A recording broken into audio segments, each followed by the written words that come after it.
Ce qui est extraordinaire, c'est qu'il a fallu attendre la parution des œuvres complètes de Simone Weil pour se rendre compte de l'influence qu'avait exercée René Guénon sur elle, qu'elle a rencontrée à travers les œuvres son contact avec Gustave Thibon et René Daumal.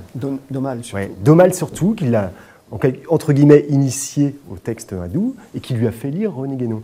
Alors là, je vous arrête pas, c'est que Simone Weil n'est bien sûr pas guénonienne. Mais ce qui est frappant d'observer, c'est qu'il y a une similarité entre les deux œuvres.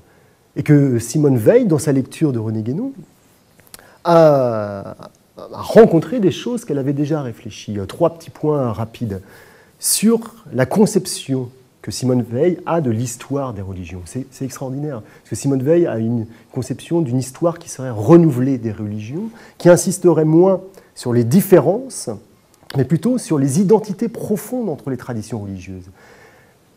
Chez Simone Weil, il y a quelque chose qui ne s'appelle pas la tradition primordiale, mais la connaissance surnaturelle.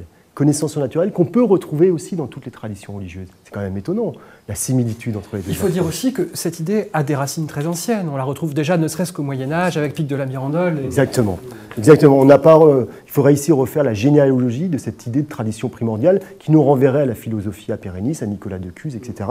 Il y a une vraie filiation. Alors ce qui est étonnant, c'est que la métaphysique de Simone Weil est aussi assez proche de celle de René Guénon. Et ce n'est pas pour rien qu'elle puise dans les sources hindoues. Elle est constamment travaillée par le dépassement, toujours recommencé, entre la multiplicité des choses pour atteindre l'unité du principe.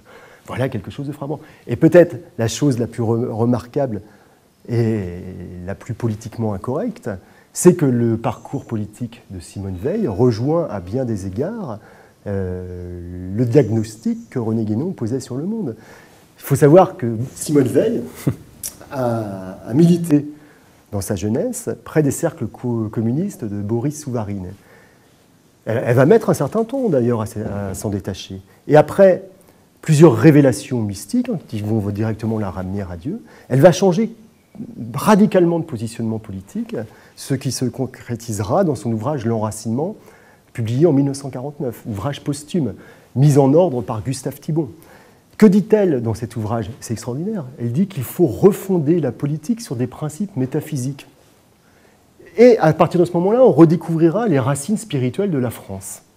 Et, qui plus est, alors là, on fait presque du Guénon, le plus grand danger pour Simone Weil, c'est la laïcisation de la société. Tout à fait. Et qu'il faut, à partir de ce moment-là, imaginer une autorité spirituelle qui serait capable d'endiguer le mal.